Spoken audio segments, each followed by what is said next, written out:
मित्रों, नमस्कार। जन सुलभ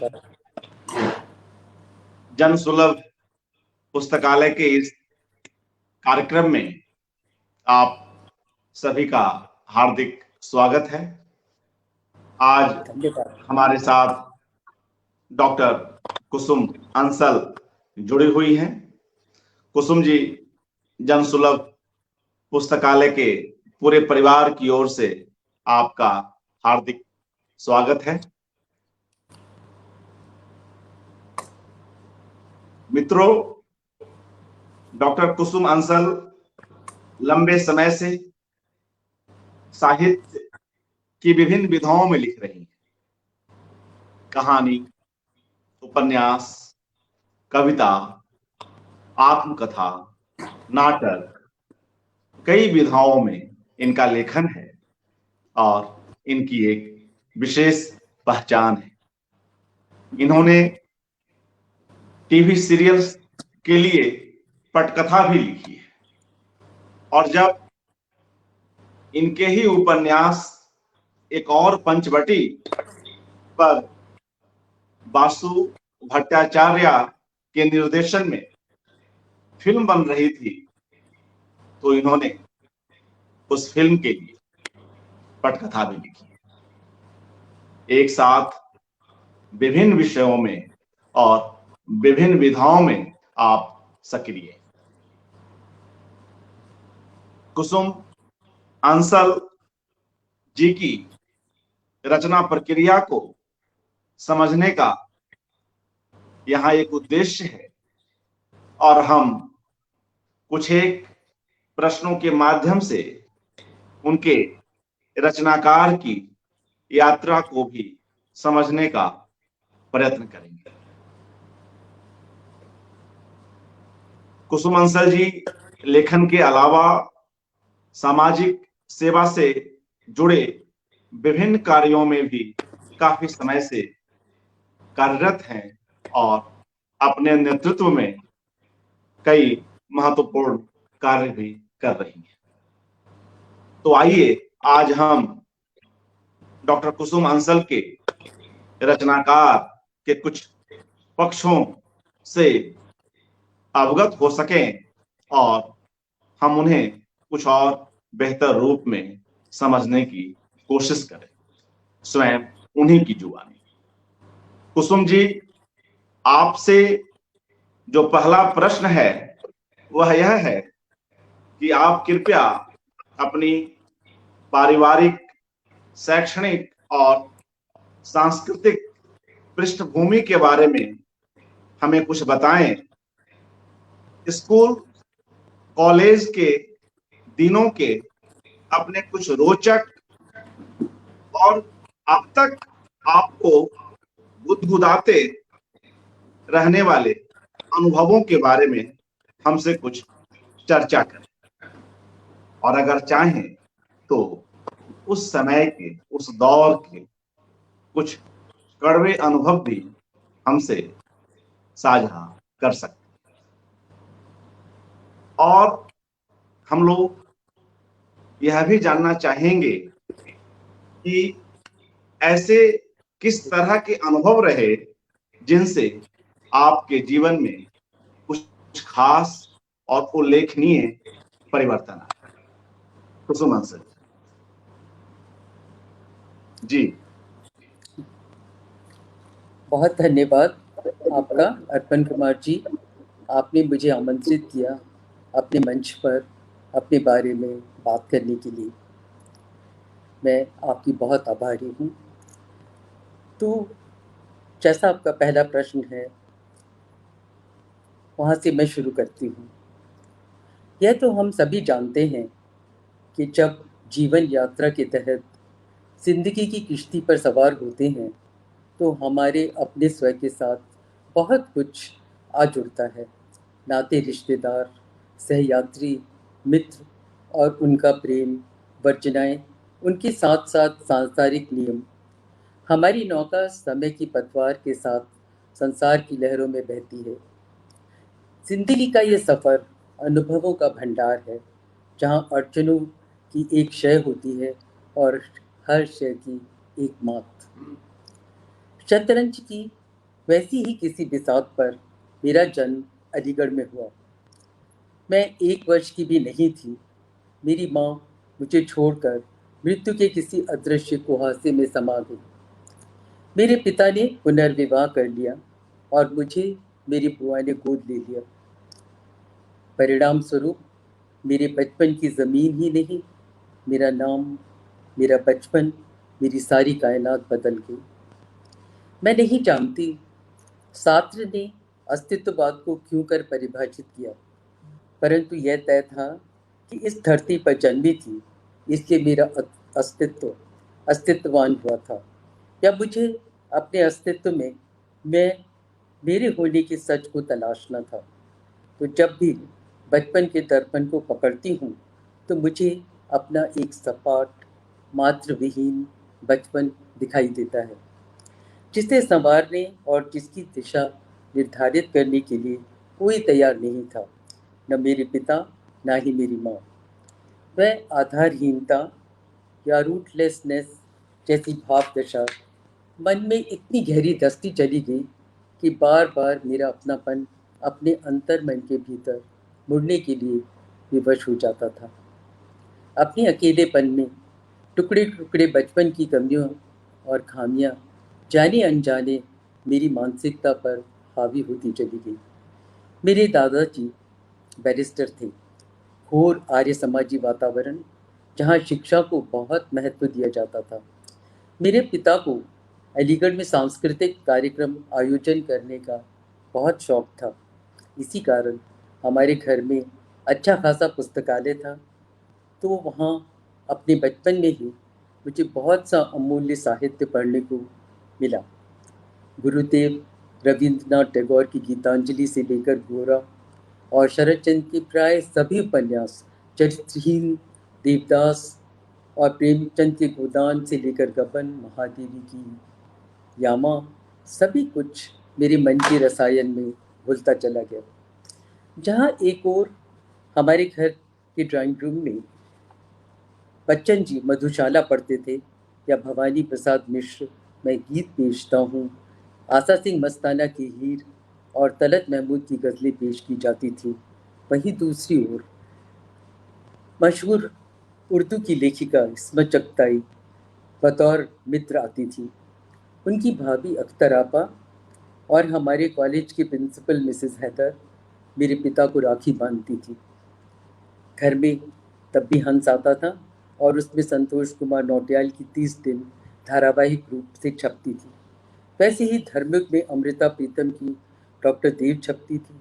नवनीत के माध्यम से भी अनेक अनेक श्रेष्ठ रचनाएं मेरे अतीत के अध्ययन की खूबसूरत धरोहर हैं। नवनीत के शेरो सुखन के बहुत से संग्रहीन खंड गालिब से लेकर मज़ार, साहिर, मज्जू सुल्तानपुरी और सरदार जाफरी आदि को पढ़ने का सौभाग्य भी मुझे प्राप्त हुआ, जो उर्दू साहित्य के बेशकीमती साहित्यकार हैं। अपने बीए के कोर्स से लेकर विक्टर ह्यूगो, शेक्सपियर, टॉल्स्टॉय, दास्तोवस्की मेरी मानसिकता में एक नए अध्याय के साथ समाहित होते चले गए।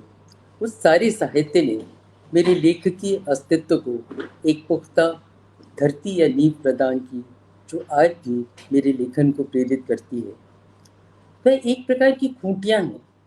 समूची साहित्य रचनाएं वह सब मेरे सबकॉन्शियस या अंतर्मन में फैले हुए कोरे कागज पर एक अमूल्य तथ्य की तरह तटस्थ हैं।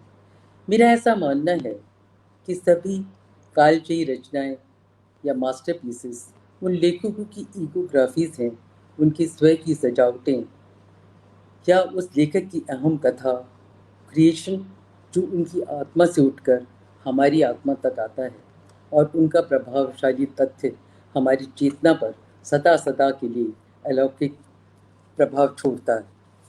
वैसे मेरी प्रारंभिक शिक्षा घर पर ही हुई थी। झाजन सिंह नाम के मास्टर जी पढ़ाने आते थे।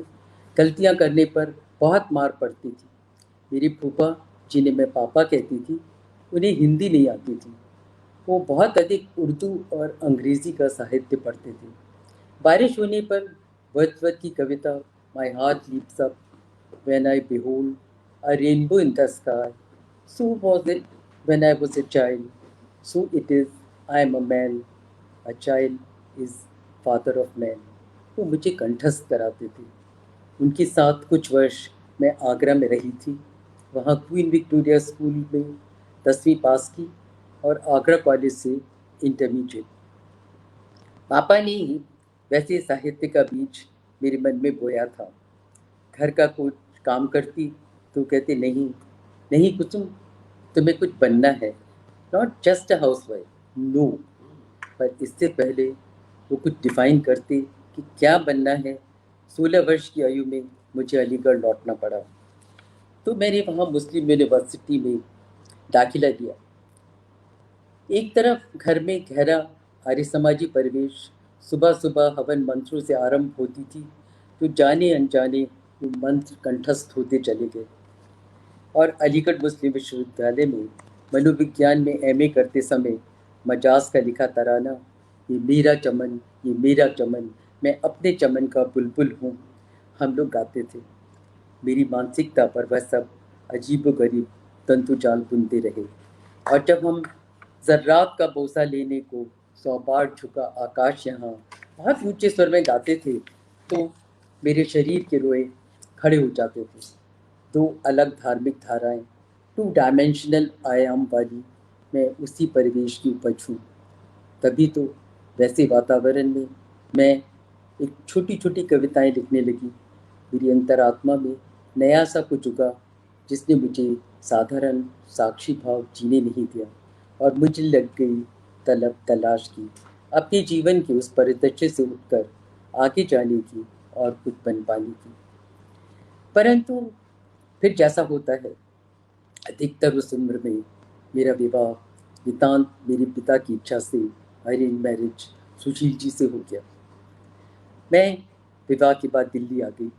दो अजनबी एक दूसरे के आमने सामने, छोटा सा मिडिल क्लास घर और बड़ा सा परिवार, जहाँ मुझसे सारी अपेक्षाएं थीं। खाना बनाना, कपड़े धोना, केवल साधारण सी गृहस्थी के घोल में जीते 12 वर्ष बीत गए। जीवन के सारे कलात्मक मुहावरे दाल रोटी की उठापटक में कहीं गुम हो गए। मेरे 3 बच्चे थे। मेरे पति या परिवार के सदस्य मेरी घुटन नहीं समझ पाते थे।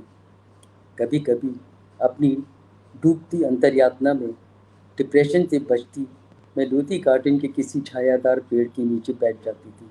चुपचाप अपने आप से मैं खोजती थी, तो क्या है, ये क्या है जो मुझे अनमना और इतना बेचैन किए रखता है।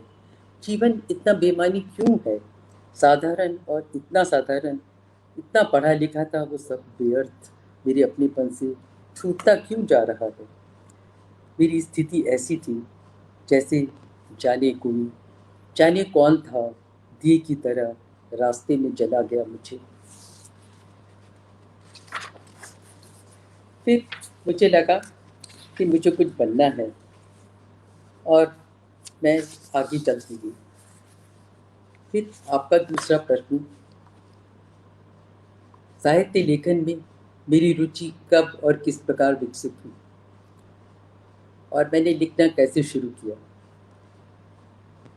उसका उत्तर दे रही हूँ। वैसे तो अलीगढ़ यूनिवर्सिटी में पढ़ते मैंने 2 उपन्यास लिखे थे और कुछ कहानियाँ, कविताएं, परंतु ये कभी नहीं सोचा था कि आज आगे जाकर मैं लेखन को इतनी गंभीरता से लूँगी। विवाह के बाद मेरे बच्चे और मेरी गृहस्थी मेरे लिए बहुत महत्वपूर्ण थी, परंतु उसी मध्य जब भी समय मिलता मैं उदास हो जाती, जाने अनजाने पता नहीं क्यों। तो एक दिन मेरी एक अलीगढ़ की मित्र मेरे सामने आ खड़ी हुई और कहने लगी, just living is not enough, one must have sunshine, freedom and a little flower. मैं उसे कैसे समझाती, कुछ दर्द बेवजह आवाज़ छीन लिया करते हैं। पर उसने मेरी एक भी नहीं सुनी, बस मुझे हाथ पकड़कर उठा लिया और गाड़ी में बैठकर हम जिस दफ्तर के सामने उतरे वह इप्टा का दफ्तर था। IPTA Indian People's theatrical society, जहाँ पर नाटक मंचित किए जाते थे। अपनी मित्र का हाथ थामकर मैं इप्टा के परिसर में खड़ी तो हो गई, और ये भी सच है कि इतनी अचानक घटी घटना ने मुझे कुछ सोचने विचारने का समय भी नहीं दिया। पर जैसे निश्चय अपने आप हो जाते हैं, तो तय था मुझे अभिनय करना है। भविष्य का चुनाव जाने किसने किया, अपने आप हो गया या क्या, मैं नहीं जानती। मेरे पास अभिनय की ना तो कोई शिक्षा थी, ना कोई डिग्री। हाँ, ये अवश्य था कि आगरा कॉलेज में उपेंद्र नाथ के अश्क का लिखा हुआ नाटक अंजू दीदी में मैंने मुख्य भूमिका निभाई थी। पर मुझे नहीं मालूम था कि मुझे नाटक फिर से करना पड़ेगा। खैर, भविष्य का चुनाव अपने आप हो गया, और मेरे लिए वो एक बहुत बड़ी घटना थी। पहले ही दिन उन लोगों ने मुझे मेरा रोल समझाना शुरू किया। मैं बहुत कहती रही, मैं 3 बच्चों की माँ हूँ, अच्छी खासी मोटी हूँ, पर किसी ने मेरी बात नहीं सुनी। उन्होंने मुझे ऐसे लिया जैसे मैं वहाँ बिलोंग करती थी। और छोटे छोटे गिलासों में चाय आई और हमने पी। बस एक किरदार, मैं उन्हीं की तरह उन्हीं के नाटक में शामिल हो गई। शारदा बरुआ, कमल अजीम, जो प्रसिद्ध सिनेमा अभिनेता शाहिद कपूर की माँ हैं, राजेंद्र सिंह मेरे सह अभिनेता थे, निर्देशक थे अजीज कुरैशी। गालिब पर व्यंग नाटक था, गालिब के उड़े के पुर्जे, जिसमें मैं आधुनिक गालिब की महबूबा थी। मुझे अभिनय के समय पैंट या शरारा पहनना होता था। पूरा नाटक त्रिवेणी सभागार में खेला जाता था, और मुझे दर्शकों के मध्य से एंट्री लेनी होती थी। मैंने बड़ी सार्थकता से अपने उस रोल को निभाया। इवनिंग न्यूज़ की कटिंग आज भी मेरे पास कहीं रखी है, जहां मुझे अभिनय के लिए सराहा गया था। वहीं उसी वार्तालाप के बीच सलमान रिजवी, जो हमसे बहुत छोटा था, शायरी सुनाता रहता था। मैंने उसी से शेयर किया, सुनो सलमान, मैं भी कभी लिखती थी, कुछ कहानियाँ लिखी, कुछ कविताएं लिखी, और छोटे छोटे 2 उपन्यास भी लिखे हैं। तो उसने मुझसे प्रश्न किया, अच्छा, लिखा था तो छपवाया क्यों नहीं? बस ये नया नकोर प्रश्न, यह वाक्य मेरे मन पर दस्तक देने लगा। हाँ, छपवाना भी कुछ होता है। मैंने तो कभी उसके बारे में सोचा ही नहीं। बस घर आकर मैंने अपनी पुस्तकों का संदूक टटोला। आखिर अधिकतर पुस्तकों को तो दीमक खा चुकी थी। जो बची खुची थी, उन्हें झाड़ फूंक कर साफ किया, अपनी नोटबुकें सहेजी, उसमें से निकाल कर एक पुराने उपन्यास की पांडुलिपि मैंने सलमान को दी। कि सलमान, ज़रा पढ़कर बताना कि छपाने लायक है भी कि नहीं। उसने कहा ठीक है, और वो चला गया। कुछ दिन बाद मैं उसे लौटाते हुए कहने लगा, देखो कुसुम, इसे दोबारा लिखो, ये बहुत टीनेजर जैसा है, वीक। हाँ, ये भी एक बहुत महत्वपूर्ण घटना थी मेरे नाटकीय अस्तित्व के बीच, जो जीवन में एक नए किरदार की भूमिका निर्धारित करने आई थी। इप्टा के ऑफिस में भी एक अजीब वातावरण था, जो अपने आप में बहुत इंस्पायरिंग था। वहाँ शबाना आज़मी की माँ, शौकत आज़मी, कैफी आज़मी से मुलाकात होती थी। वहीं भीष्म साहनी भी आते थे। एक नया प्रश्न जुड़ रहा था मेरे जीवन में। बड़े अच्छे लोगों से पहचान बन रही थी। हाँ, ये बात अलग है कि मैं अपने घर के वातावरण के इस रूप को लेकर काफ़ी असंतोष था। मैं हर शाम गाड़ी उठाकर इप्टा के ऑफिस चली जाती थी। एक फार्मूलाबद्ध घर की एक साधारण सी खाना पकाती गृहिणी, और ऐसा निर्भीक कदम। हाँ, कुछ तो लोग कहेंगे, लोगों का काम है कहना। मैं ज़रा भी नहीं लड़खड़ाई। विद्रोह जैसा एक अक्खड़पन व्यवहार में बसर गया। नाटक के लिए पूरी टीम के साथ 3 डायट ट्रेन में लखनऊ कानपुर की यात्राएं भी कराई। ऐसा संभव रहा शायद इस कारण भी कि सुशील जी मेरे साथ थे। उनका विश्वास मेरा संबल था, और वही मेरे पूरी जीवन यात्रा की एक महत्वपूर्ण शक्ति है। पता नहीं अब नाटक इतने समय चलते हैं या नहीं, पर मेरे व्यक्तित्व की नई अभिव्यक्ति देने के लिए वो उतने दिन मंचित हुआ था शायद।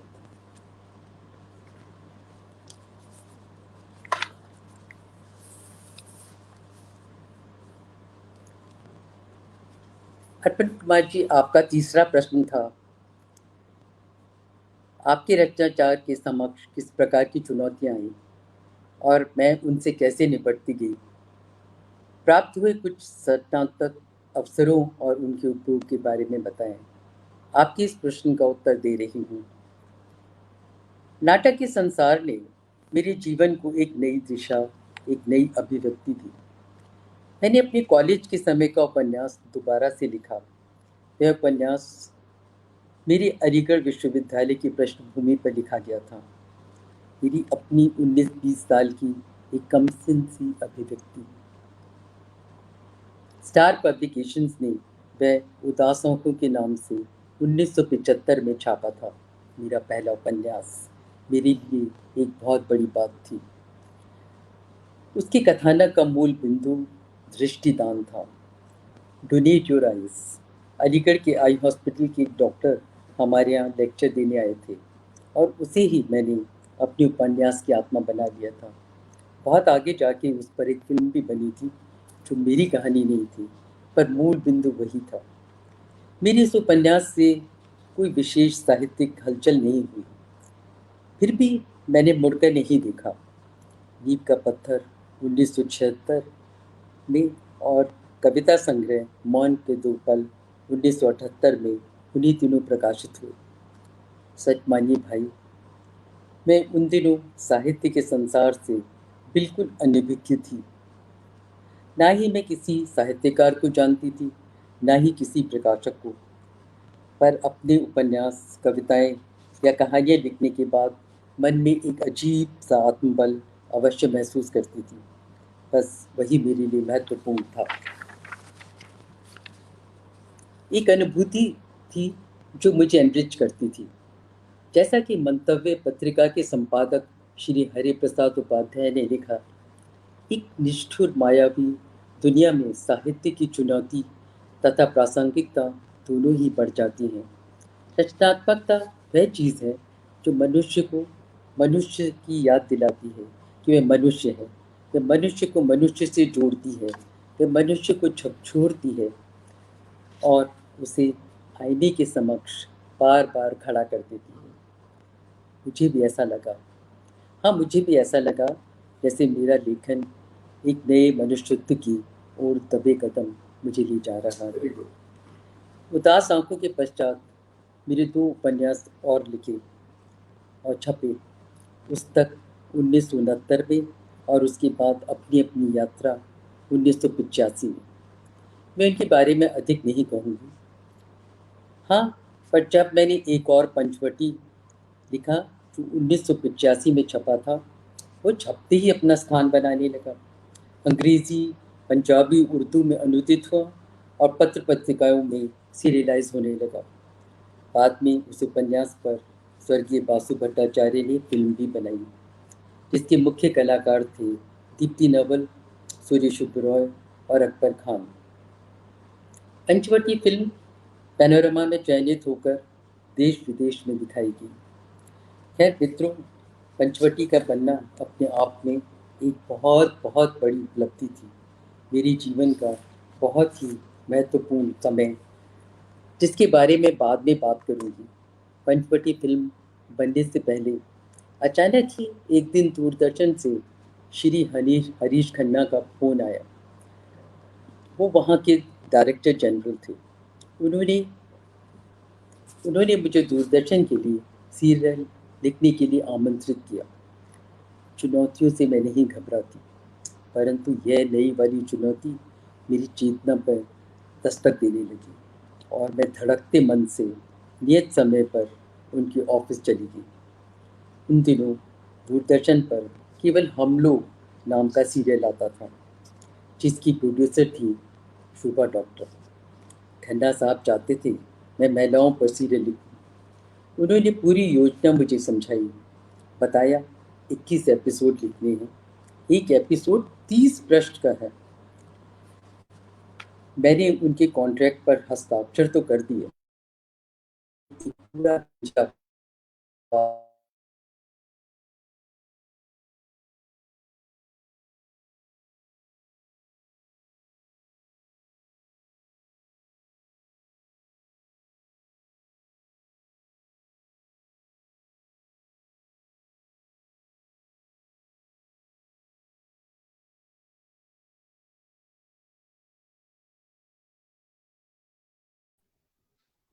कुसुम जी, आवाज नहीं आ रही है।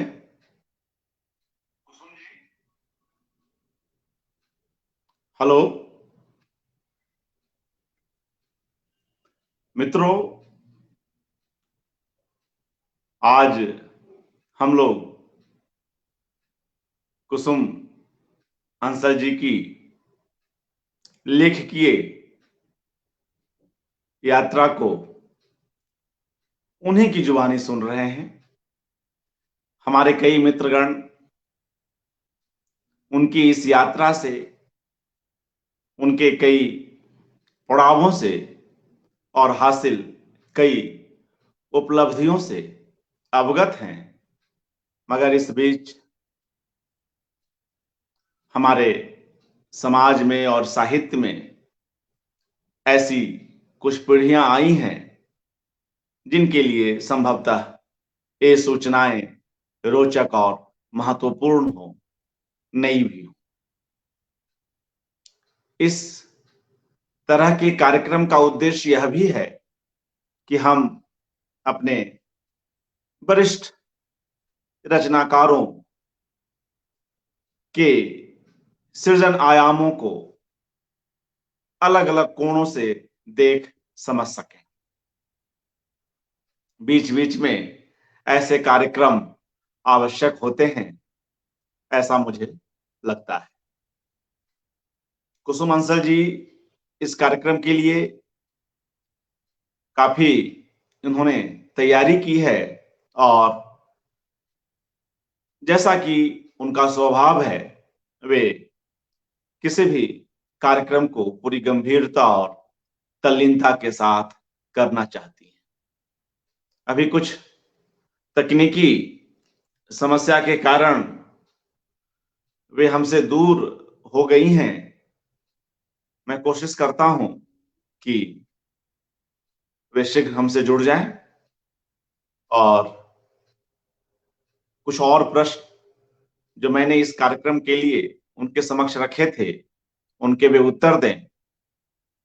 कुछ देर और प्रतीक्षा करता हूं, नहीं तो फिर इस कार्यक्रम को समाप्त कर हम उन्हें पुनः जोड़ने की कोशिश करते हैं। जैसा कि वे बता रही थी, अपने शुरुआत के दिनों से लेकर गृहस्थी के दिनों तक की यात्रा में वे किस तरह साहित्य में आई और क्रमशः रंगमंच और फिल्म लेखन और पटकथा लेखन से जुड़ती चली गई। लेखन, साहित्य का लेखन से भिन्न पटकथा लेखन होता है, फिर चाहे वह हमारी स्वयं की कृति पर ही क्यों न हो। मगर जिस तरह से पंचवटी फिल्म की पटकथा कुसुम जी ने लिखी है, वह उल्लेखनीय है। और आज भी जब लोग इस फिल्म को देखते हैं तो इसकी कहानी से, संवाद से और ओवरऑल फिल्म के प्रभाव से स्वयं को रोक नहीं पाते।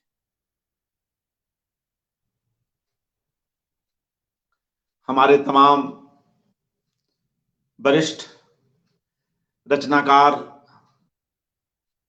जुड़े हुए हैं और जनसुलभ पुस्तकालय से स्नेह रखने वाले तमाम साथीगण इसमें बने हुए हैं। मैं प्रतीक्षा कर रहा हूं कि हमारी आज की गेस्ट हमारे समक्ष आ सकें और यह तकनीकी बाधा शीघ्र ही दूर हो। इस बीच जिन मित्रों की हमें प्रतिक्रियाएं मिली हैं, उनके नाम मैं यहां ले लेता हूं। शिखर त्रिपाठी जी, मीता दास जी, नासिरा शर्मा जी, कुसुम श्रीवास्तव जी, सलमान रिजवी जी, श्रीराम दवे जी, उदय भानु पांडे जी, देवांशु पाल जी और तमाम साथीगण जो हमारे साथ इस समय बने हुए हैं। अभी आवाज आ रही मेरी? जी जी, आप आ गई हैं। मित्रों, कुसुम जी जी। हमारे बीच हैं, तो कृपया वक्तव्य को आगे बढ़ाएं। जी कुसुम जी, आगे जारी रखें। हाँ, चुनौतियों से मैं नहीं घबराती, परंतु ये नई चुनौती मेरी चेतना पर दस्तक देने लगी और मैं धड़कते मन से नियत समय पर उनके ऑफिस चली गई। उन दिनों दूरदर्शन पर केवल हम लोग सीरियल आता था। खन्ना साहब चाहते थे खन्ना साहब चाहते थे मैं महिलाओं के लिए कोई सीरियल लिखूं, और उन्होंने मुझे पूरी योजना समझाई। बताया 21 एपिसोड लिखने हैं, एक एपिसोड 30 पृष्ठ का होना चाहिए। मैंने उनके कॉन्ट्रैक्ट पर हस्ताक्षर तो कर दिए, परंतु मन में एक पूरा झंझावात चक्कर खाने लगा। मेरे आसपास न कोई लेखक, न कोई मित्र, न कोई गाइड, न कोई गुरु। एक गहरा शून्य साए साए कर रहा था। मैं नहीं जानती मैंने किस आंतरिक शक्ति से वह 30 पेज का एपिसोड लिखकर खन्ना साहब को दे दिया, और आश्चर्य, महान आश्चर्य कि वे स्वीकृत भी हो गया। मेरा विषय स्त्री था, स्त्री के विभिन्न रूपों का प्रतिबिंबन, उनकी सरल चित्रता से लेकर विशिष्टताओं की कोलाहल मुखरित अभिव्यक्ति, जिसमें आपसी संबंधों का खोखलापन और टकराहट शामिल थी। वह सीरियल तितलियों नाम से दिखाया गया, जिसका निर्देशन नादिरा बब्बर ने किया। उसके पश्चात मैंने 2 सीरियल और लिखे, इंद्रधनुष तथा इसी बहाने। इन्हीं व्यस्तताओं के मध्य मैंने न जाने किस जुनून के तहत हिंदी साहित्य में अपने शोध कार्य का भी आरंभन कर दिया था। शायद चुनौतियों को स्वीकार करना मेरी आदत हो गई थी। उन दिनों मेरी बड़ी बेटी का विवाह हो चुका था और मेरी व्यस्तताएं थोड़ी कम थी। तो चंडीगढ़ विश्वविद्यालय में मुझे श्री यश गुलाटी के साथ कार्य करने का अवसर प्राप्त हुआ। एक तरफ बम्बई का सिनेमाई परिवेश और दूसरी ओर शोध कार्य मुझे बहुत व्यस्त रखते थे। परंतु मित्रों, मेरे जीवन का वह सबसे अधिक सुखद समय था। 1987 में पंजाब विश्वविद्यालय से मैंने पीएचडी की उपाधि प्राप्त की। बम्बई की उन्हीं यात्राओं के बीच एक दिन शोभा डॉक्टर और पाशु भट्टाचार्य, जो एक जाने माने सिने निर्देशक थे, और सिने अभिनेत्री दीप्ति नवल से मुलाकात हुई। मेरी कुछ पुस्तकें शोभा जी की मेज पर पड़ी थी। उनमें सबसे ऊपर रखा था मेरा उपन्यास एक और पंचवटी। दीप्ति नवल ने आश्चर्य से पूछा, आपने लिखी है पुस्तकें? मैंने कहा हाँ, और उससे बड़ा संकोच हुआ मुझे। मैंने कहा हाँ, मैंने ही लिखी है। तो उसने बड़े उत्साह से कहा, कुसुम जी, मैंने पढ़ी है आपका नावल वासुदा, इस पर बहुत अच्छी फिल्म बन सकती है। वासु भट्टाचार्य उन दिनों अपनी ऑफ बीट फिल्म्स आविष्कार, अनुभव के लिए प्रसिद्ध थे, और उनकी तीसरी कसम तो पुरस्कृत हो चुकी थी। बस वासुदा ने मुझसे उपन्यास की पूरी कहानी सुनी। 2-3 दिन तक हम उसी पर बात करते रहे। फिर फिल्म का काम आरंभ हो गया। थोड़े बहुत दृश्य समझाकर उन्होंने मुझे फिल्म का स्क्रीन प्ले लिखने का भार डाला। मुझे कोई अनुभव नहीं था। फिर वहीं पर बात आ गई, न तो कोई सलाहकार, न मित्र, और चुनौतियां ही चुनौतियां। पर चलो, मैंने 2-3 महीने जी तोड़ मेहनत की, और फिल्म का स्क्रीन प्ले के कागज़ का एक मोटा पलिंदा अपने हाथ में अमूल्य निधि सा संभालती जब बम्बई पहुंची, तो मुझे आश्चर्यचकित रह जाना पड़ा। पता चला फिल्म यहाँ नहीं, भारत में नहीं, नेपाल में बनेगी। तो आपको आश्चर्य होगा, वासुदा ने उस कागज के पुलंदे को हाथ तक नहीं लगाया, और मैं उसे हाथ में पकड़कर फूट फूट कर रोई। अब सब कुछ नए सिरे से लिखना पड़ेगा। अपने मुख्य पात्रों की आइडेंटिटी उनके समूचे व्यक्तित्व को नेपाल के परिवेश में ढालना होगा।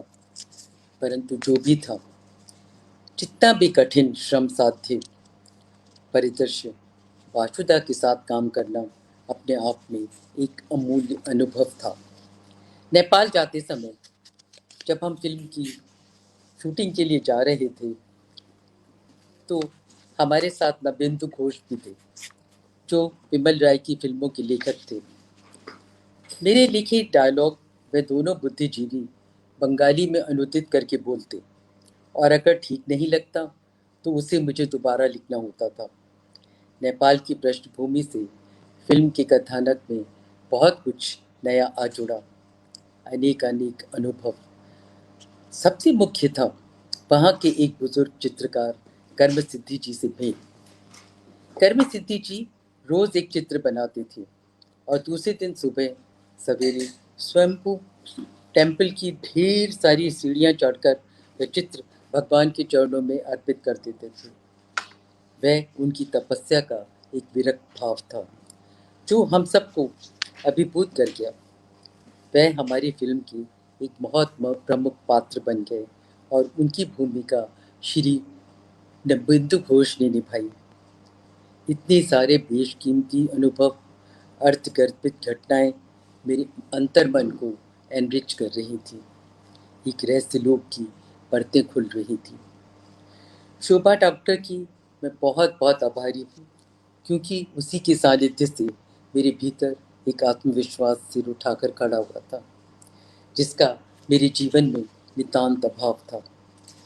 उन सारे अनुभवों ने मुझे एक अति साधारण लेखिका से उठाकर एक प्रोफेशनल बना दिया था, जो मैं कभी नहीं थी।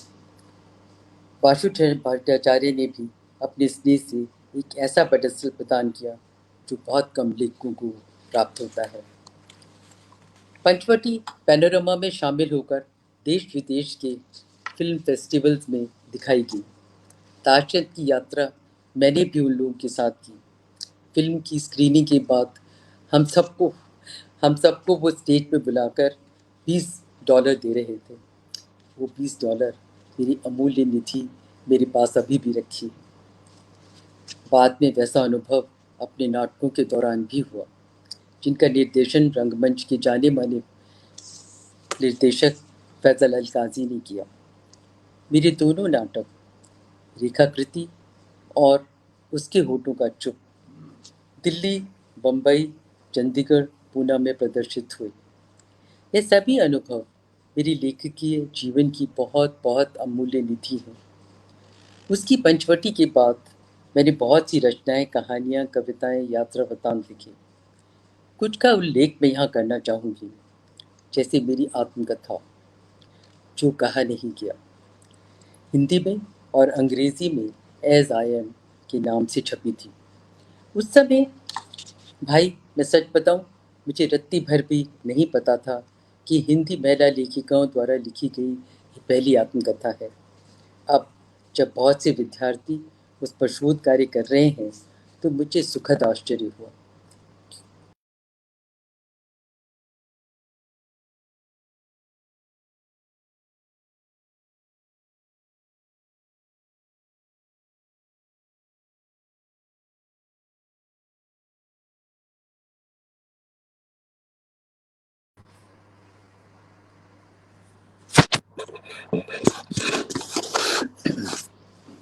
बल्कि ये कहकर खारिज कर दिया कि उसमें मसालेदार, थ्रिलिंग और चस्केदार रोमांच नहीं है। परंतु मैं क्या करती मैं क्या करती मेरा जीवन तो तपस्या जैसा है या जैसा था, एक मिडिल क्लास घर से चलकर यहाँ तक आ पहुँचने का एक श्रम साध्य सफ़र। श्रम, पसीने से सिंचित अकेलापन जो सदा ही गलत परिभाषित होता रहा। मेरा अंतर निहित तनाव, वही मेरी उस रचना की किस्सा बयानी थी, जो अपने अनुभवों के आधार पर मेरे भीतर खत बना रही थी। जैसी की तैसी धरतीली चदरियाँ मेरी मानसिकता से लिखा गया, मेरे स्व और मेरे होने का सच थी मेरी आत्मकथा, मेरा जीवन चक्र।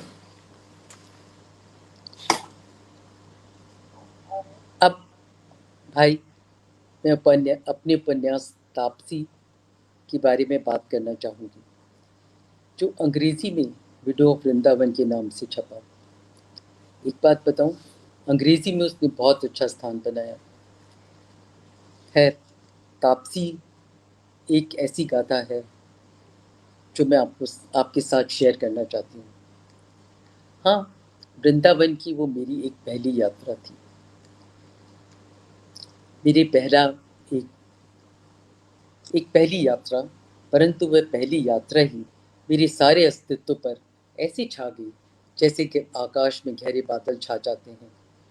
उठते बैठते वहाँ के मंदिर, जहाँ एक ओर विशेष रूप से बांके बिहारी का मंदिर और उनकी प्रतिमाओं की भव्य छवि मेरे मन में भक्ति भाव उकसाती थी, वहीं दूसरी ओर गंदगी से अटी सड़क पर भीख मांगती विधवाएं, चिथड़ों में लिपटी पथराई सी दैनी मुझे हॉन्ट करने लगी।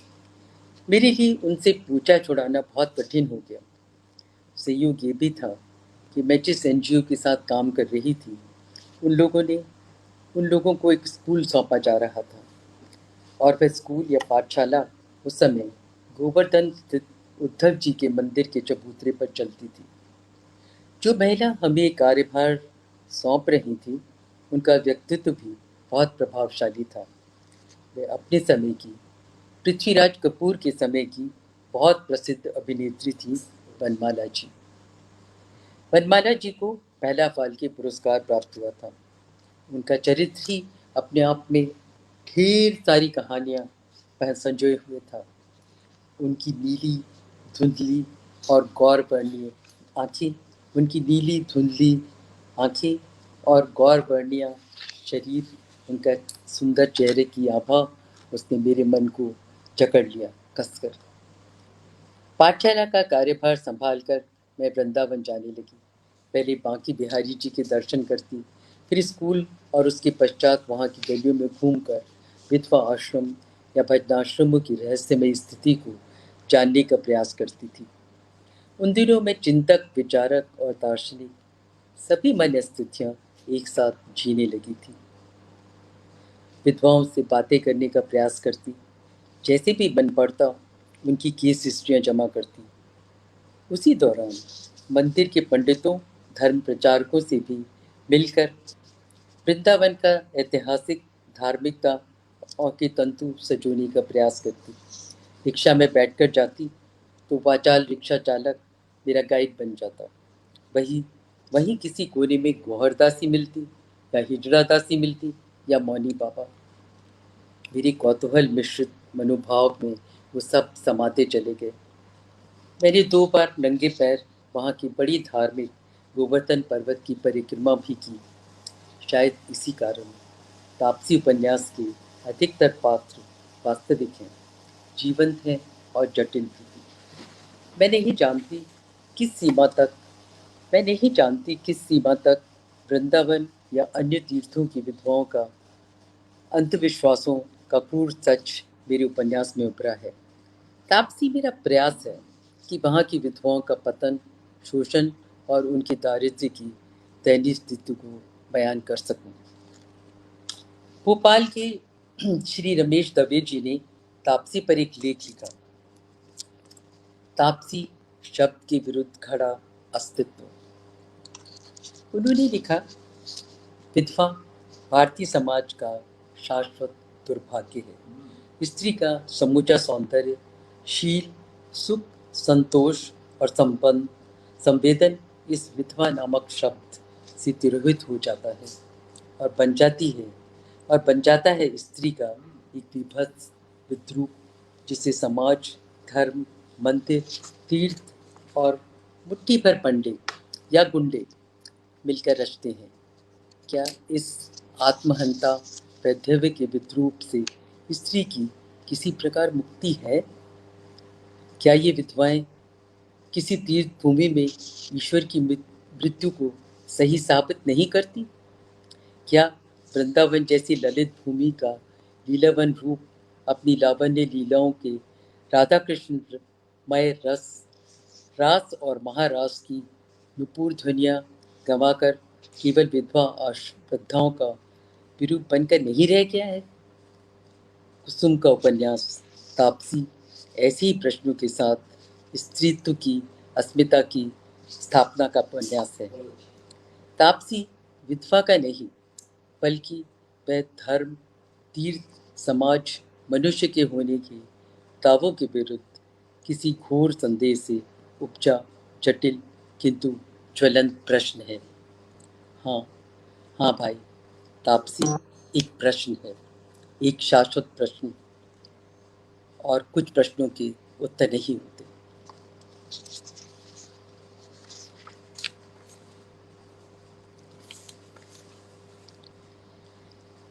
अपनी एक और उपन्यास के विषय में थोड़ा कहना चाहूँगी, जो दक्षिण अफ्रीका में रहने वाले भारतीयों के आत्म पीड़ा जनित इतिहास की सच्चाई, त्रासदी, द्वंद्व, अवधारणाओं को घेरता है।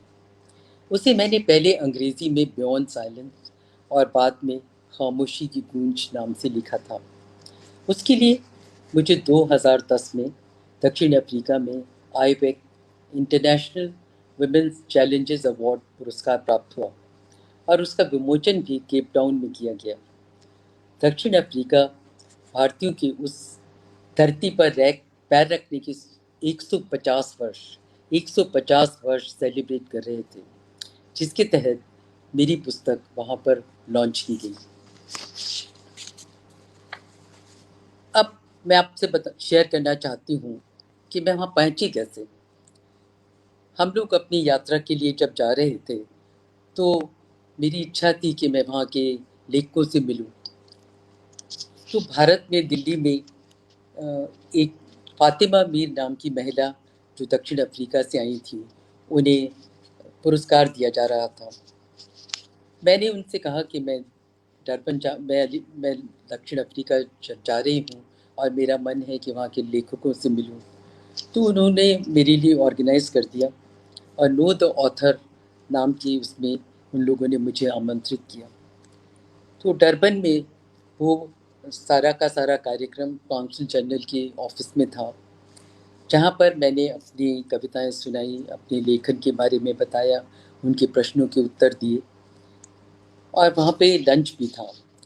तो खाना खाते समय मैंने देखा बहुत सारे भारतीय वहाँ पर हैं। मैंने उनसे पूछा, एक महिला जो मेरे पास बैठी थी, उनसे पूछा, आप यहाँ कब से रह रही हैं? तो उसने कहा, कब से? वो हिंदी नहीं जानती थी। We have entered our third generation. तो मुझे बड़ा आश्चर्य हुआ कि मुझे नहीं मालूम कि ये लोग यहाँ इतने दिन से कैसे रह रहे हैं। पर जब मैंने उनसे उनकी कहानियाँ शेयर की, तो मुझे पता चला कि उनकी वो 5वीं या 6ठी पुश्त भी वहाँ तय कर चुके हैं। और मुझे आश्चर्य हुआ ये जानकर, अब बहुत आश्चर्य हुआ जानकर कि वो लोग मजदूर के रूप में लाए गए हैं। उनके बंधुआ मजदूर। उनके समूचे वार्तालाप पर एक अदृश्य संकोच जैसा छाया हुआ था, जिसने मुझे और भी कौतूहल से बेचैन किया। मैं दोबारा दक्षिण अफ्रीका अपने शोध कार्य के लिए गई। 2006 में मैंने वहाँ की पुनः यात्रा की। वहाँ पे वो सारे दर्शनीय स्थल देखे, जैसे महात्मा गांधी का रहने का जगह, वो जेल जहाँ नेल्सन मंडेला 27 वर्ष रहे थे, फोनिक्स का वो छोटा सा कस्बा जहाँ गांधी जी ने मिला जुला जीवन व्यतीत किया था, वो वही जगह जहाँ कस्तूरबा गांधी ने मैला उठाने से मना कर दिया था। और वहाँ के रहने वाले भारतीय सतह पर जैसे भी सहज हैं, भीतर ही भीतर मुझे बार बार ये लगा कि वो भीतर ही भीतर अपने पुराने इतिहास के पन्नों में दबे शोषण तथा यातनाओं, जो उनके पूर्वजों ने कुली के रूप में सहन की थी, अभी भी भुला नहीं पाए। आज भी ये कुंठाएं उनकी दिनचर्या में कोई ना कोई भूमिका अदा करती हैं। जैसे अगर किसी श्वेत लेखक का पुस्तक विमोचन है, तो वो आमंत्रित नहीं किए जाते। बहुत से सामाजिक कार्यक्रम होते हैं जहाँ वे अलग थलग बैठते हैं, एक अदृश्य संकोच जो उनके व्यवहार पर धुएं सा छाया रहता है। मैं जब अपने शोध कार्य कर रही थी, तो भारतीय परिवारों में मेरा आना जाना हुआ। वहीं उनके जीवन इतिहास की कुछ कंप्यूटर कॉपियाँ मिल गई, जो उन्होंने वहाँ पे 100 वर्ष पहले आने पर छपाई थी। उनकी वेशभूषा में वो चित्र थे जो वो आए थे।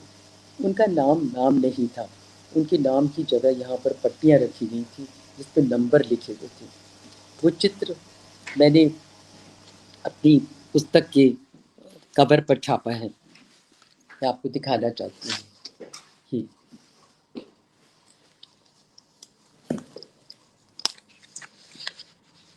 उस वेशभूषा के चित्र में भी जो वो आए थे उनके कपड़े नहीं होते थे और उन्हें सेटलमेंट जैसी कोठरियों में रहना पड़ता था और उनके कष्टों की दास्तान भी भूख, दरिद्रता, कच्चे चिट्ठे का बयान करती थी। वे जीवन जिसे जीना उनकी मजबूरी थी। अधिकतर भारतीय जो वहाँ यहाँ से गए थे वो बहुत गरीब तबके के थे। कोस्टल एरिया के लोग, अधिकतर गुजराती थे या तमिल। वो अब अपनी भाषा भूल चुके हैं, सिर्फ अंग्रेजी बोलते हैं। वो ये भी भूल चुके हैं कि वो कहाँ से आए थे और यहाँ वापस लौटने के लिए उनका कोई वो जमीन जायदाद नहीं थी। इसलिए अपना बंधुआ जीवन मजदूरी का समय समाप्त होने के बाद वो वहीं बस गए और तरह तरह के व्यवसाय करके अपने भारतीय बच्चों को उसके लिए स्कूल खोले, अस्पताल खोले और एक सभ्य जीवन जीने लगे। दक्षिण अफ्रीका में महात्मा गांधी की स्थिति भी बहुत महत्वपूर्ण थी। उन्होंने कुल मिलाकर 21 वर्ष संघर्ष में व्यतीत किए थे ताकि भारतीयों को ही नहीं, वहाँ के लोकल लोगों को भी वोट देने का अधिकार दिलाएं और वो उन्होंने करके दिखाया। अपने उपन्यास के माध्यम से मैंने दक्षिण अफ्रीकी भारतीयों की का वह स्वरूप अपने पाठकों के सामने रखने का प्रयास किया है जो आज वहाँ है। मैं नहीं जानती मेरा उपन्यास कितना सक्सेसफुल हुआ, पर हो सकता है कि मेरा उपन्यास वहाँ के निवासियों का एक दूरदर्शी दर्पण बन सकर और वो दिखा सके और समझा सके, जिससे कि वो अपने कॉम्प्लेक्स से मुक्त हो जाएं।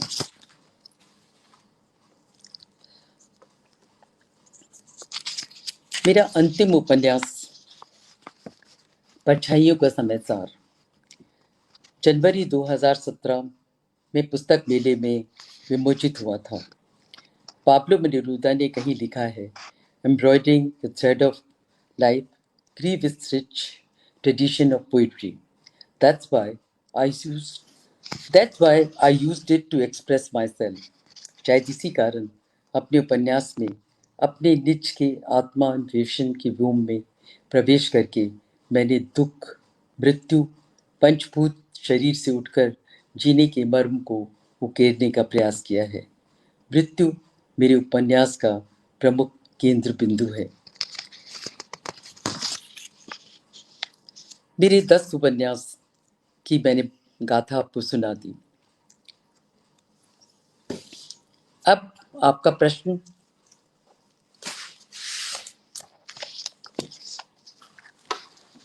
आपका चौथा प्रश्न है, अर्पण जी, आपका चौथा प्रश्न है, आपका रचनाकार क्या कभी मोहभंग का शिकार होता है? मोहभंग और उदासी के क्षणों में आप अपना चौथा प्रश्न पूछिए।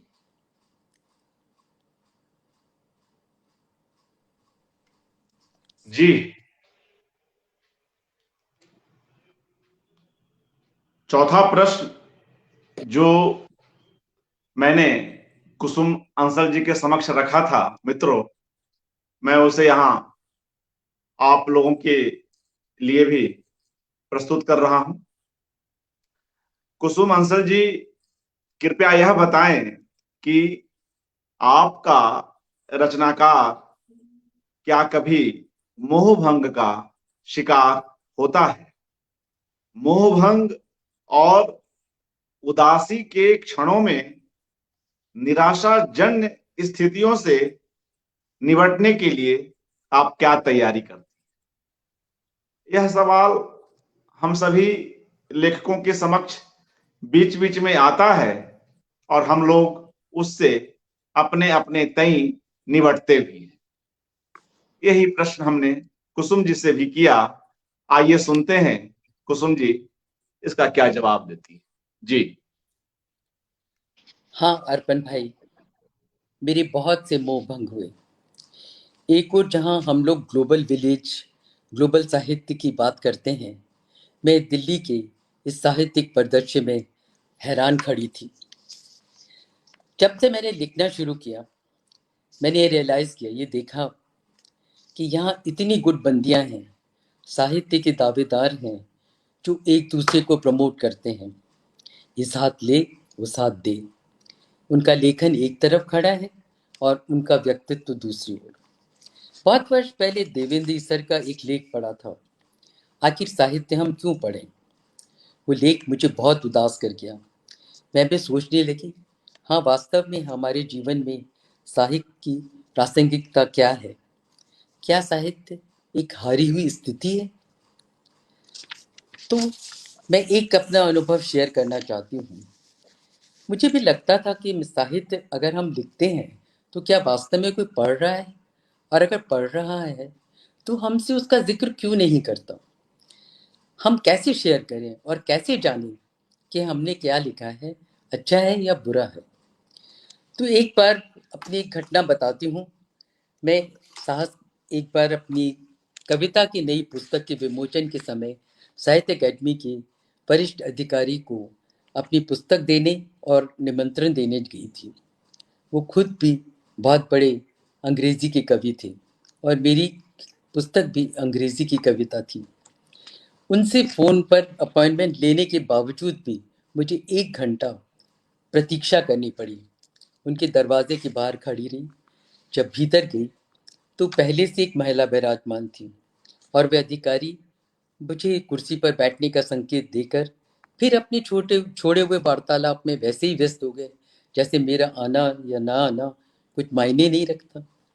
खैर, मैंने धृष्टता से उनके वार्तालाप को तोड़कर अपनी पुस्तक का निमंत्रण आगे बढ़ाया और उन्होंने जिस मुख मुद्रा से उसे स्वीकार किया, उससे मुझे प्रत्यक्ष पता चल रहा था कि मेरी पुस्तक, मेरे अस्तित्व, मेरे कार्यक्रम का उनके लिए कोई अर्थ नहीं है।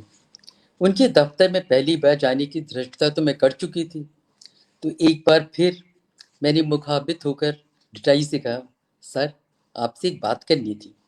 मैं आपसे पूछना चाहती थी कि यहाँ आप अपने कार्यक्रमों में जो हमारे आजकल के समसामयिक लेखक हैं, उन्हें आमंत्रित क्यों नहीं करते। जबकि मेरा 20 साल का अनुभव यह है कि कुछ लेखक लेखिकाओं को आप साल में 2-3 बार बुलाते हैं, घुमा फिरा कर मंच पर आसीन करते हैं। उन्हीं की पुस्तकों का विमोचन होता है। कभी उनसे लेख सुनने जाते हैं, कभी उनकी कविताएं सुनने को मिलती हैं और फिर पुरस्कार भी उन्हीं को मिलते हैं। कौन से लेखक की बात कर रही हैं आप? उन्होंने झुंझलाकर मेरी तरफ देखा। मेरे पास यहाँ कोई लिस्ट नहीं है उनकी। उनके बेहद रूखे अभद्र उत्तर से मुझे बहुत चोट पहुंची। मैंने सोचा, इस कुर्सी पर बैठा है, इन्हें क्यों बिठाया है? यहाँ बैठकर क्या घास खा रहे हैं? फिर मैंने डरते डरते कहा, मैं आपको भेज देती हूँ मैं आपको भेज देती हूँ एक लिस्ट। मेरे पास है लेखकों के नाम। लेकिन कुछ अनुभव अकथनीय होते हैं और उनकी फांस गले में अटकी रह जाती है। तो मैंने सोचा कि हम ही लोग क्यों नहीं एक ऐसा मंच तैयार करते जिसमें हम साहित्य को साहित्य के लिए पूजें और साहित्य के लिए उसका विमोचन करें। तो एक छोटी सी बैठक थी जिसमें डॉक्टर महीप सिंह, नासिरा शर्मा, सुनीता जैन, कन्हैयालाल नंदन, सरोज वशिष्ठ और मैं। बस वही एक पेपर नैपकिन पर हमने संवाद नाम से एक गोष्ठी का शुभारंभ किया। इसमें न तो कोई ब्लूप्रिंट तैयार था, न कोई नियमावली, न कोई अध्यक्ष, न कोई कोषाध्यक्ष। नितांत सीधा सा अनौपचारिक चरित्र संवाद जो एक परिवार की तरह पनप गया। लोग आते गए और कारवां बनता गया। तो ऐसे करके संवाद वर्षों वर्षों तक चलता रहा, जिसमें साहित्य को साहित्य के लिए हम लोग आदर मान देते थे। एक बात और बताना चाहती हूँ। दक्षिण अफ्रीका में जब विश्व साहित्य सम्मेलन हुआ तो मुझे निमंत्रण मिला दक्षिण अफ्रीका से। भारत ने मुझे नहीं बुलाया। वहाँ फिर मैं उनके अधिकारियों को मिलने गई और मैंने अपनी दोनों पुस्तकें अंग्रेजी और हिंदी में बियॉन्ड साइलेंस और खामोशी की गूंज उन्हें दी और उन्हें बताया कि हम दक्षिण अफ्रीका जा रहे हैं और वहाँ से मुझे निमंत्रण आया है। पेपर लिखने का टॉपिक भी उन्होंने भेजा।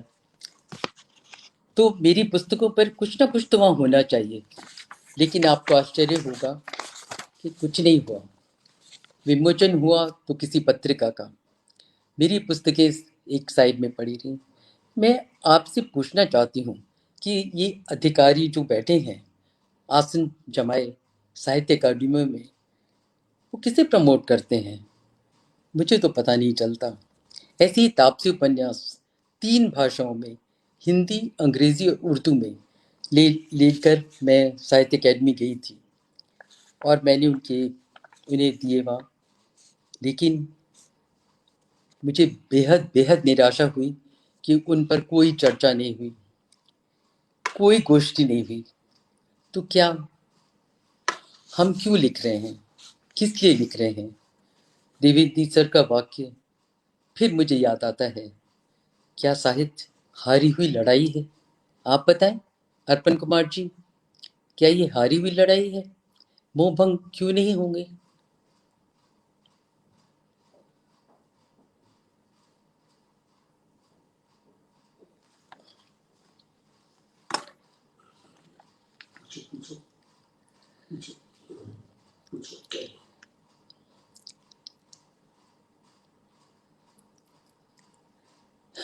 मैंने अपने मोह भंग की बात बता दी आपको। हम आगे चले।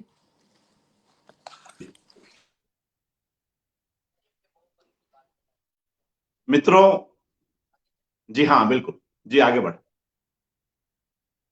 मित्रों, यह जो कुसुम अंसल जी अपनी बात रख रही हैं और इतना विशद लेखन के बाद भी कई बार जिस तरह के अपेक्षित व्यवहार एक रचनाकार के साथ होने चाहिए, अगर वह भी नहीं हो पाता है तो निश्चय ही यह दुख की बात है और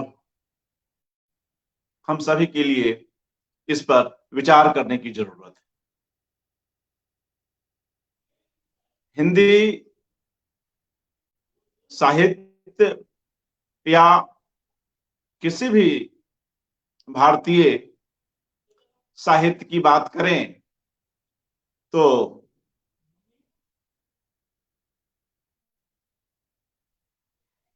हमें यह बात समझ में आती है कि अभी भी रचनाकारों के साथ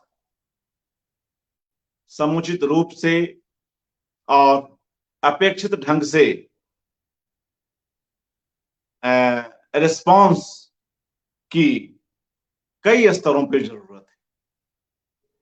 प्रकाशन से लेकर आगे उसकी पठनीयता तक हम देखते हैं कि कई महत्वपूर्ण कृतियां बेहतर प्रकाशन घरों से न आने के कारण अचर्चित रहती हैं या अल्प चर्चित रहती हैं। कई बार कोई कृति बहुत देर से प्रकाशित होती है। दूसरे, इन दिनों भी और पहले भी हम यह पाते हैं कि बड़े बड़े प्रकाशक भी पुस्तकों को लोगों तक पहुंचाने के उपक्रम में वह यथोचित मेहनत नहीं कर पाते। लोगों तक पुस्तक पहुंचे इसकी चिंता लेखक तो करता है, प्रकाशक नहीं करता। प्रकाशक कई बार लेखकों की बात को समझते नहीं और बार बार आग्रह करने के बाद भी उसे टालते हैं, यह दुखद है, निराशाजनक है। लेखक इतनी मेहनत करके तमाम शारीरिक मानसिक श्रमों के बीच कुछ लिखता है और फिर वही उसको प्रमोट करने के लिए भी पूरी मेहनत करे, यह कहीं से भी युक्ति संगत नहीं है। मगर फिलहाल तो हमारे देश में और खास तौर से हिंदी साहित्य में यह स्थिति बनी हुई है। प्रकाशक मुनाफे की चिंता करते हैं, वह जरूरी है, मगर साथ ही पुस्तकों को सुदूर जगहों तक और पाठकों तक पहुंचाने की भी वे चिंता करें, तो इसमें कहीं से उनका व्यावसायिक लाभ ही होगा, कुछ इसमें अनुचित उन्हें नहीं होगा। मगर अफसोस कि पुराने से पुराने और नए से नए प्रकाशक भी इस ओर अपेक्षित ध्यान नहीं दे पा रहे। मित्रों, बार बार कुसुम अंसल जी की तरफ से कुछ समस्या आ रही है और इस कारण से थोड़ा व्यवधान हुआ है। वैसे वह आखिरी प्रश्न था जिसका वे जवाब दे चुकी हैं, मगर जाते जाते हमें उनकी कुछ कविताएं भी सुननी थी।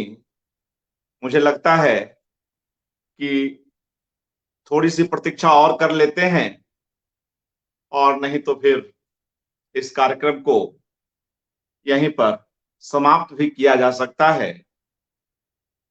इस बीच कुछ और लोग जो कार्यक्रम के उत्तरवर्ती हिस्से में हमसे जुड़े थे, मैं उनके नाम ले लेता हूं। कुसुम श्रीवास्तव जी, सुधा अरोड़ा जी, किरण ग्रोवर जी, चंद्रकांता जी, श्री राम दवे जी और हमारे तमाम वरिष्ठ रचनाकारगण। किसी लेखक की साधना को एक कार्यक्रम में समेटना संभव नहीं है। दूसरे, पुस्तकों को पढ़ने के सिवा उनके बारे में जानकारी जुटाने और उन्हें समझने का कोई अन्य विकल्प नहीं है। फिर हम यह कार्यक्रम क्यों करते हैं?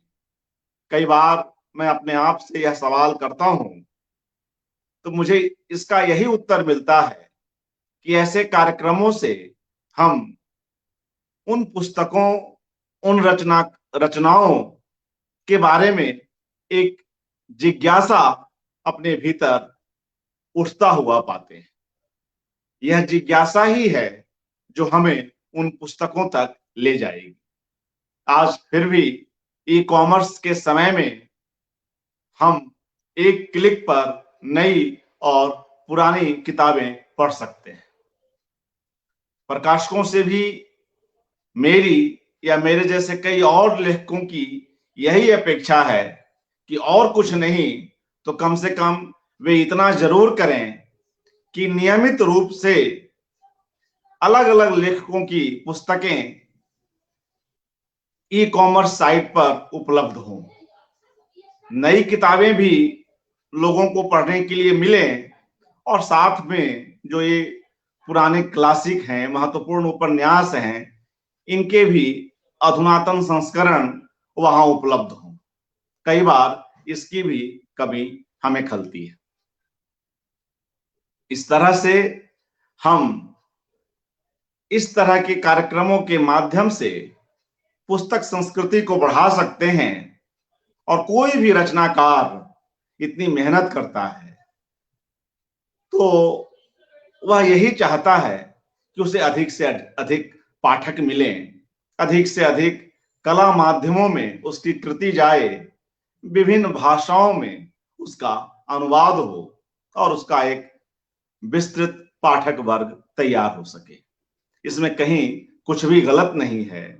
एक लेखक को इतना पारिश्रमिक तो निश्चय ही मिलना चाहिए, और यह ऐसा पारिश्रमिक है जो किसी भी पुरस्कार से बहुत बड़ा है। तो जब ऐसी स्थितियां आएंगी, और हम उम्मीद करें कि ऐसी स्थितियां आए, तो हमें मोहभंग जैसे सवाल पूछने की जरूरत भी न हो। मित्रों, मैं देख रहा हूं कि कुसुम अंसल जी हमसे जुड़ नहीं पा रही हैं। समय भी काफी हो गया है, और उन्होंने अपने उन्होंने हमारे प्रश्नों के जवाब भी दे ही दिए हैं। फिर किसी और कड़ी में हम उनसे अनुरोध करेंगे कि वे आएं और उपन्यास अंशों का पाठ करें, कभी कहानियों का पाठ करें, और कभी हमें अपनी कविताएं भी सुनाएं। फिलहाल इस कार्यक्रम को यहीं समाप्त करता हूं। अच्छा होता कि वे अभी रहती और एक औपचारिक समापन हो पाता, मगर कई बार तकनीक की समस्या हमारे नियंत्रण से बाहर हो जाती है। मैं अभी उन्हें फोन करना और किसी और माध्यम से लाना, लेकिन लगता है कि जी कुसुम जी आ गई हैं। जी, तो मोहभंग वाला जो सवाल था उस पर बात हो गई। आपने भी कुछ घटनाओं के माध्यम से उसे हम लोगों तक उस बात को रखा है।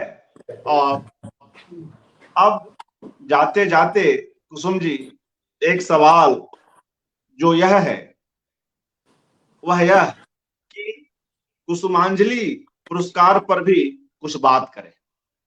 आप साहित्य के लिए अपने लेखन के अलावा इस दूसरे स्तर पर भी काम कर रही हैं, जहां कुसुमांजलि पुरस्कार के माध्यम से न सिर्फ हिंदी के लेखकों को, बल्कि अलग अलग वर्षों में दूसरे भारतीय भाषाओं के लेखकों को भी सम्मानित करने का कार्य कर रही है।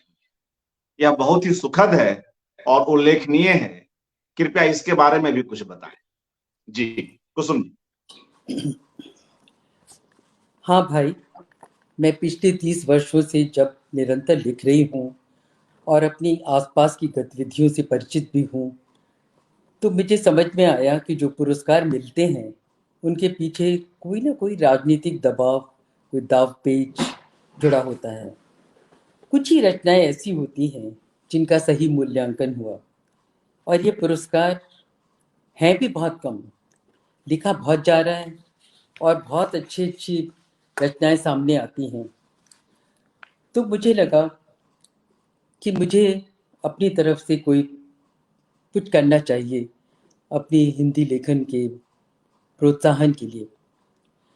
तो पुष्पांजलि पुरस्कार की परिकल्पना मेरे मन में आई, और मुझे सुख कर लगता है कि मेरे परिवार ने मेरी इच्छा का मान सम्मान रखा। 2012 में हमने पहला पुरस्कार दिया। पुष्पांजलि पुरस्कार एक हिंदी के साहित्य को दिया जाता है और दूसरा पुरस्कार भारतीय भाषाओं के। पुरस्कार की राशि है 2.5 लाख रुपए, एक साइटेशन और एक शॉल। अभी तक हम हिंदी के साथ तमिल, उर्दू, गुजराती, मराठी, पंजाबी, बंगाली भाषाओं को साहित्य को सम्मानित कर चुके हैं। अंतिम पुरस्कार 2019 तक दिया गया था। अब स्थितियां ही ऐसी हैं कि ये पुरस्कार थम गया है। देखते हैं ये कोविड का जो काला बादल छटेगा तो हम पुरस्कार फिर से शुरू करें। अभी तक हमने इतने पुरस्कार दे दिए हैं। फेयर, नो प्रेशर, कोई प्रेशर नहीं किसी का।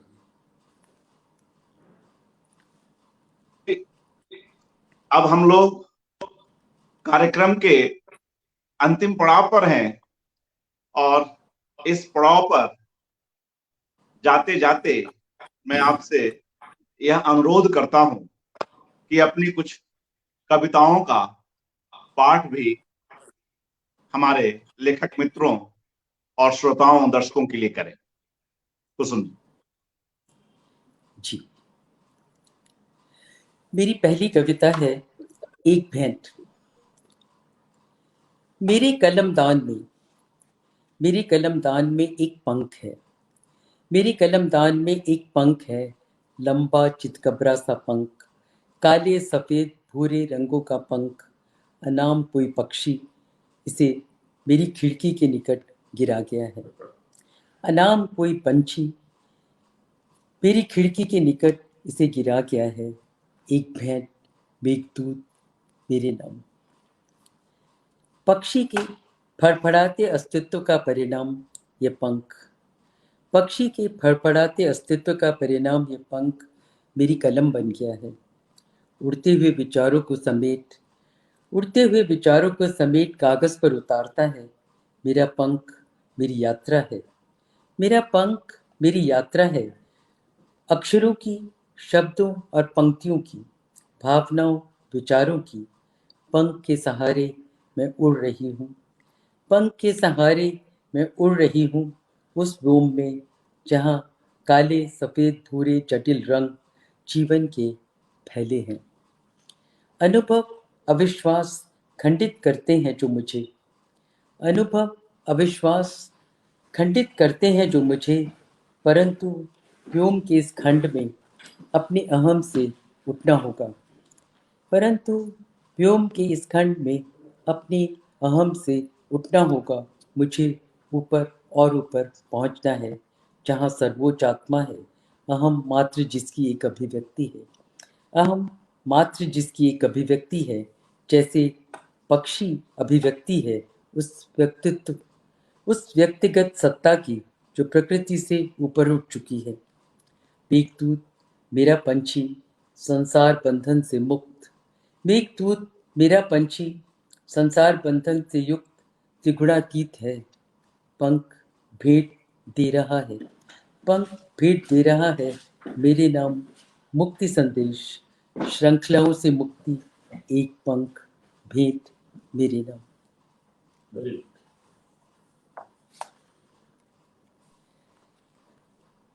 जी, मेरी दूसरी कविता है ज़मीर।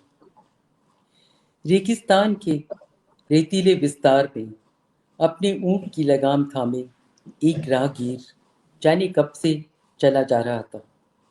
रेगिस्तान के रेतीले विस्तार में एक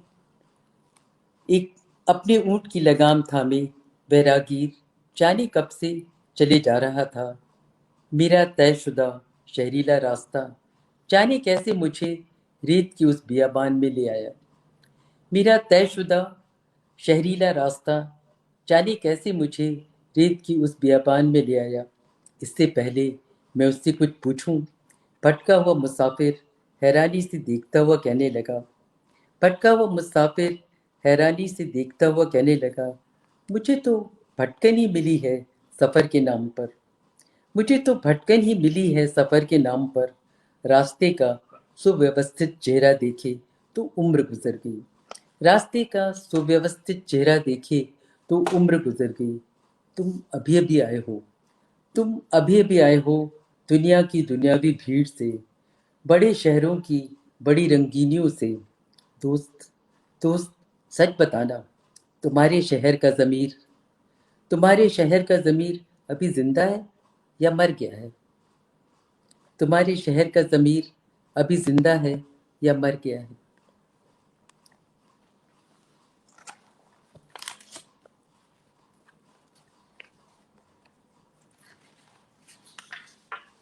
एक छोटी सी कविता और है।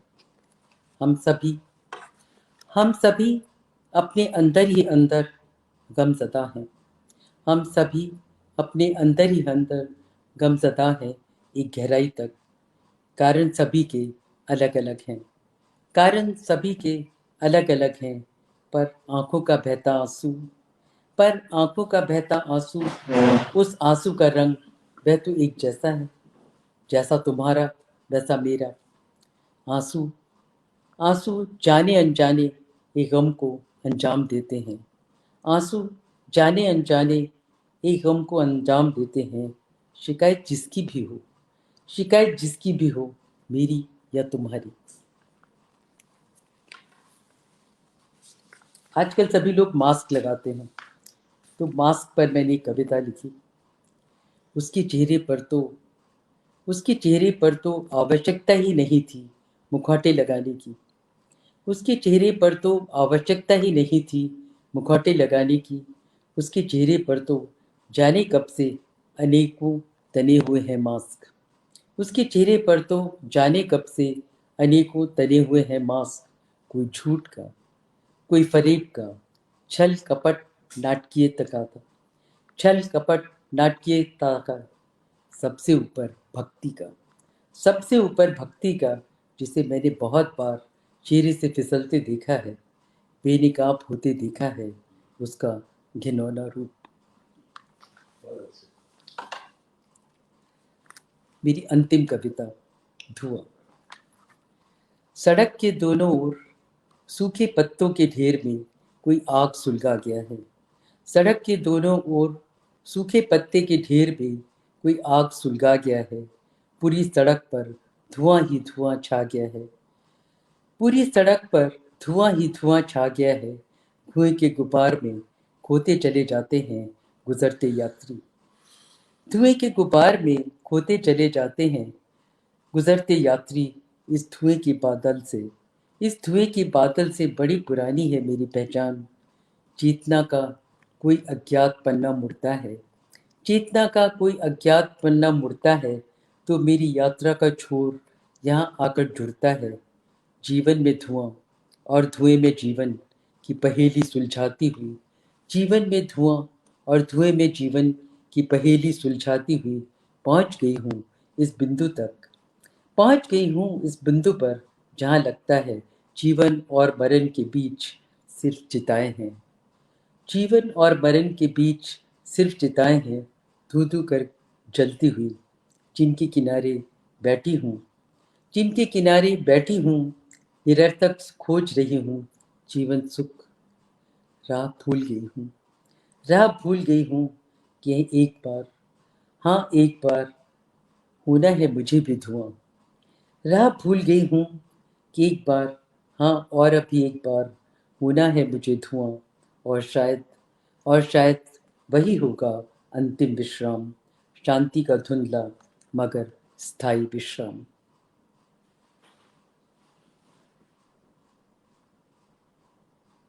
जी, शुक्रिया कुसुम अंसल जी, इतनी महत्वपूर्ण और भावप्रवण कविताओं के लिए। और जिस तरह से काफी कम समय में, इसे कम ही समय कहा जाएगा क्योंकि आपके रचनाकार की एक सुदीर्घ यात्रा है, तो कम से कम इस अवधि में भी, इतनी अवधि में भी आपने अपने उपन्यासों पर एक ऐसी चर्चा की और इस तरह से बातचीत की, उसे, उसके कथ्य को, उसकी बुनावट को, उसकी रचना प्रक्रिया को इस तरह से रखा कि आज भी जो लोग इन उपन्यासों से नहीं गुजरे हैं वे इन्हें पढ़ना चाहेंगे, और यही इस कार्यक्रम की सार्थकता भी होगी। आप हमारे लिए समय निकाली और यहाँ आई, इसके लिए आपका धन्यवाद।